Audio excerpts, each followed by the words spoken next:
This is a slightly different format, more about that in a second. But first I want to welcome up here Natalie Amgott, Lauren Harvey, and Emily Palese, who are all PhD students in the Second Language Acquisition and Teaching program here at the University of Arizona.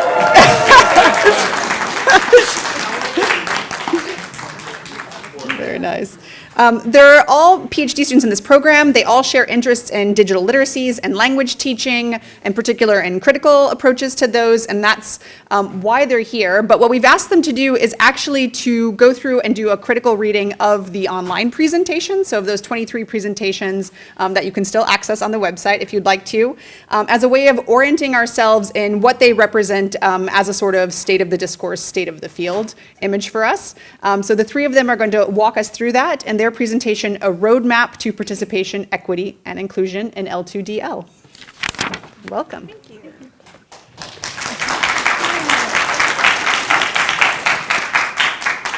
Okay, hello. Thank you all for coming. I first want to thank all the presenters who shared their research with us. It was very fascinating to watch all of these presentations.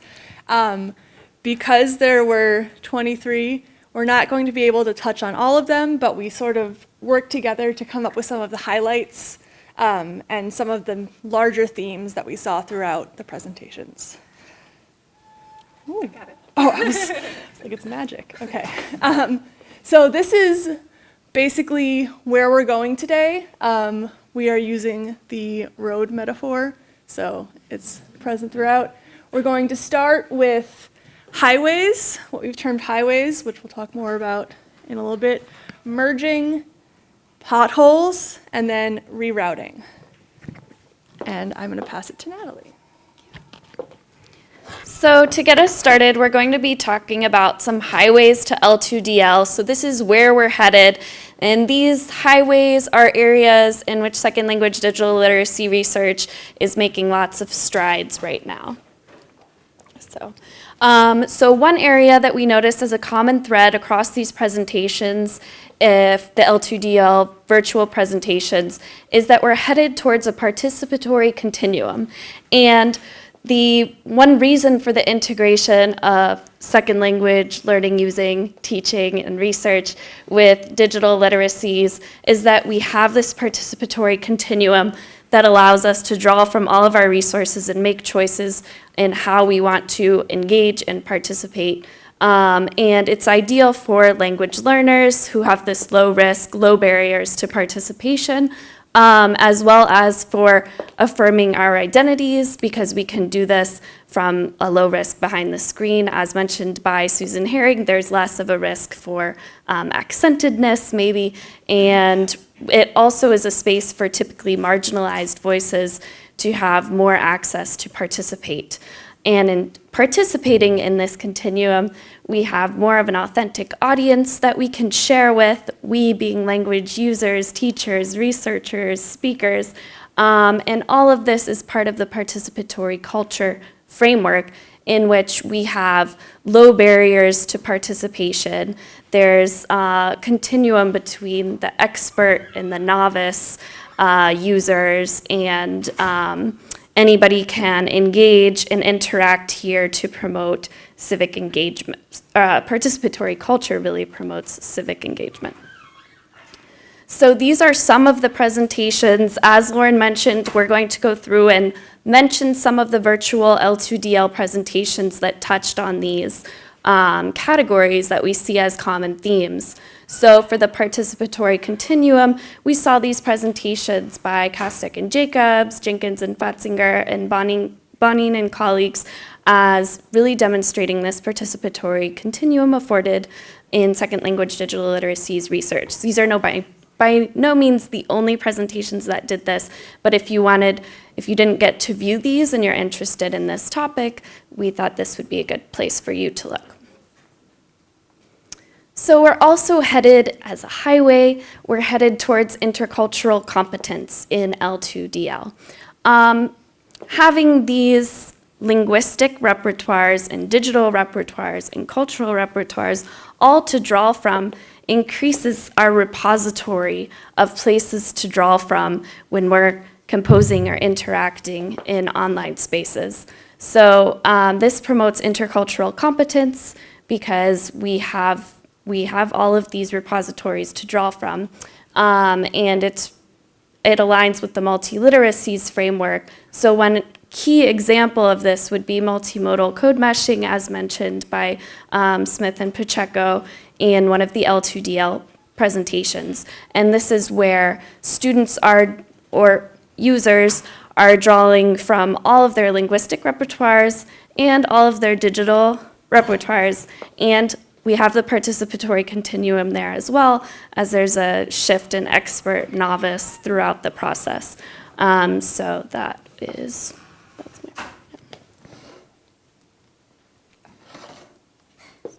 Oh, is it not working?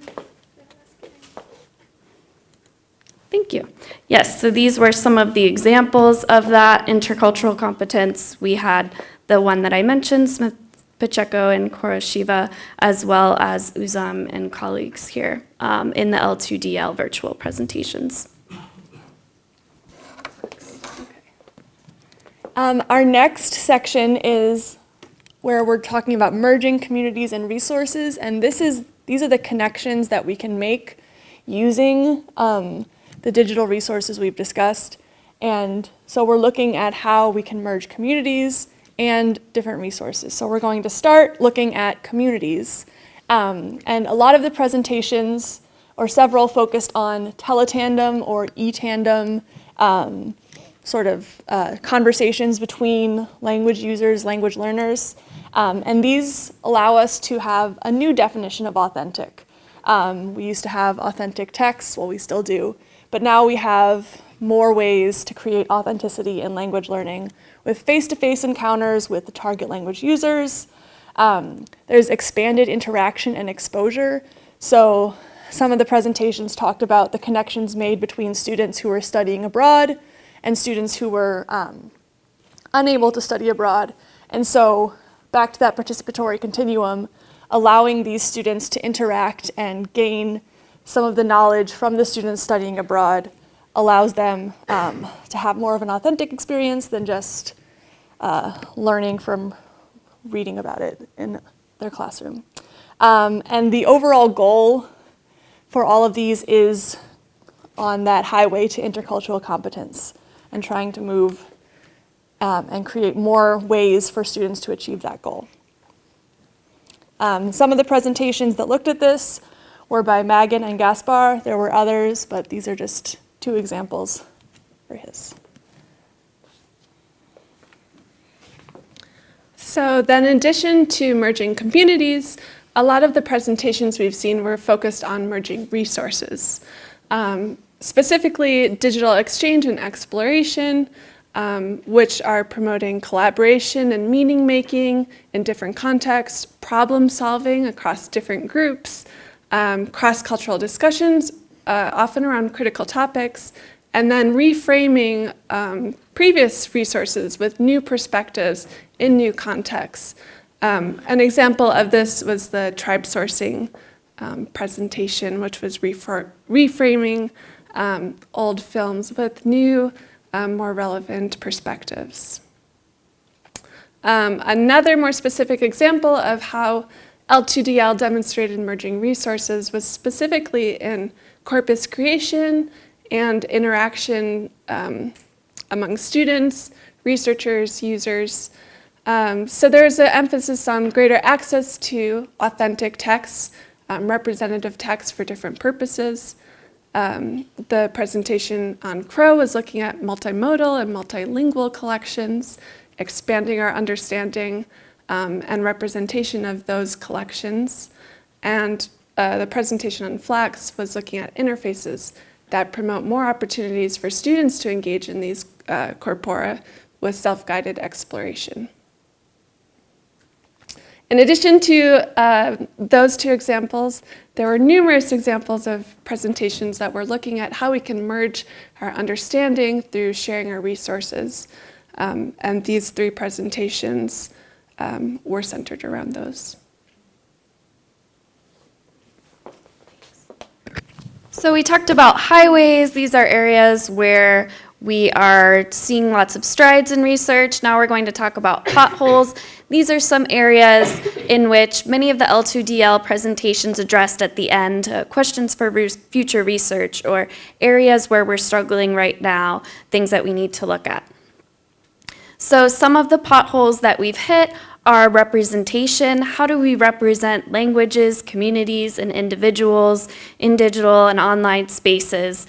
And access. What are the issues with access to technology and resources in these communities, as well as synchronous exchanges? So many of the presenters, the virtual presenters, mentioned that it was difficult for everybody to have reliable internet access in their studies.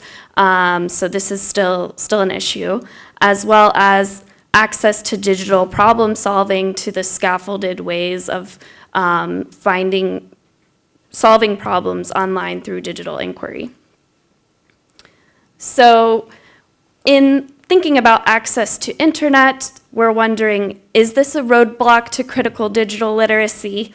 And we, the three of us, as well as some of the presenters, mentioned that as internet and devices are becoming more ubiquitous, this access argument is losing a little bit of weight and importance in the field. So particularly this presentation by Hughes, Santa Cruz, and Cortez Roman mentioned that 70% of Sonorans have access to reliable internet service, and that more of an issue is actually scaffolding the use of technology when it's being used in classroom spaces.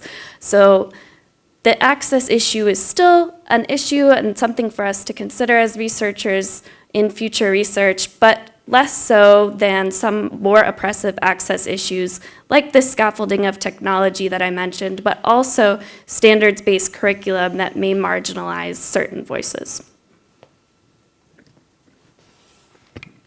Okay, so with some of these challenges, a lot of the L2DL presentations we're looking at, how are we working together to fill these different holes? Some common themes that we saw were expanding representation and expanding access. So the presentations looking at expanding representation, we're looking at how can we reframe and expand our resources to reach greater audiences to get greater input. These were also looking at how can we foster greater collaboration among learners, teachers, resources, and researchers and the communities that are interacting together. And then for expanding access, how can we increase technology use? How can we incorporate these resources in the classroom with learners, teachers, or in learning contexts? And how can we facilitate more of these synchronous exchanges and facilitate digital problem solving? Okay, and so we've looked at some of the potholes and some that we are trying to fill. We still have many holes ahead of us. And so these are just a few of those potholes that were brought up by the presenters. One of those is thinking about imagination and how that factors into language learners and language users' experiences in these digital fields. There were a few presentations that focused on that and looked at creativity in those classrooms, allowing the students to participate more in their understanding of their language learning experiences. Another pothole that we still notice is with multimodal composition. How can we assess it? How can we encode it? How can we better understand it in ways that are aligned with some of the research that we have so far in the field?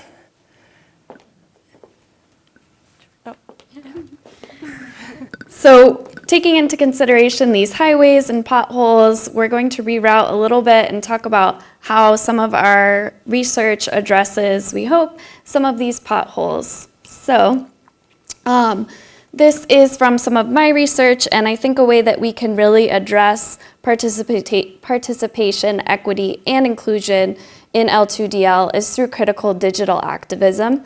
So this comes from a project done with pre-service and in-service teachers, of which I was a part, where I kind of proposed this framework to encourage pre-service and in-service teachers to learn about critical literacy by doing critical literacy so that they could then use it in their classrooms. So in this project, I combined 3 pre-existing projects and/or frameworks: the 4 dimensions of critical literacy from Van Sluys and colleagues, YPAR, Youth Participatory Action Research, and the concept of restoring, in which typically marginalized communities share out online to restore common marginalized perceptions. So when I mentioned earlier with my question about Me Too, this would be an example where women have been able to restore common mindsets. And this was used as an example with the pre-service and in-service teachers of how we could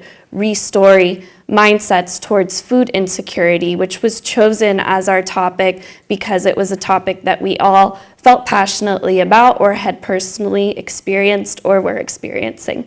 So kind of as an iterative process, we had collaborative choice and action. We chose our theme together, food insecurity, with the goal of telling our community more about breaking down myths of food insecurity and providing resources to solve these issues of food insecurity in our community.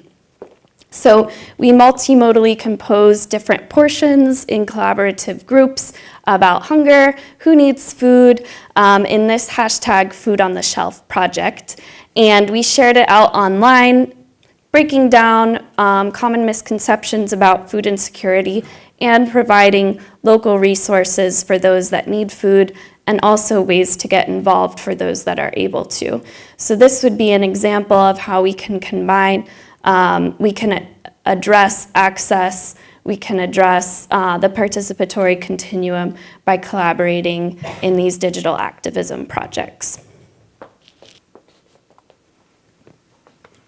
Okay, so rerouting yet again. Lauren and I are going to share a little bit of research that we've done on critical meme literacy as a tool for learning. So why internet memes? They're pervasive. A lot of people are familiar with them. They're instantly recognizable. And these are modes that learners are already consuming, remixing, producing, and reproducing online. So we've taken digital literacy, drilled down more specifically to critical literacy, and really explored what does it mean to have critical meme literacy.